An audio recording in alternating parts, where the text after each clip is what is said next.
नक्कीच. ही आहे मराठी कथा ससा आणि कासव. एकदा एका घनदाट जंगलात एक ससा आणि एक कासव राहत होते. हळू चालतोस की तुला कुठे पोहोचायलाच खूप वेळ लागतो. कासव शांत स्वभावाचे होते.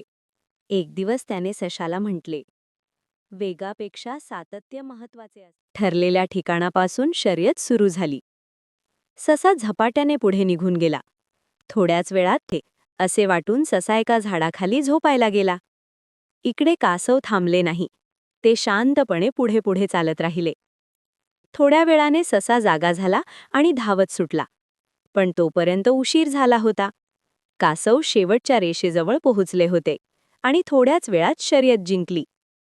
सशाला आपली चूक कळली आणि त्याने कासवाची माफी मागितली. बोध: हळू पण सातत्याने केलेले काम यश देते. गर्व आणि आळस अपयशाला कारणीभूत करतात.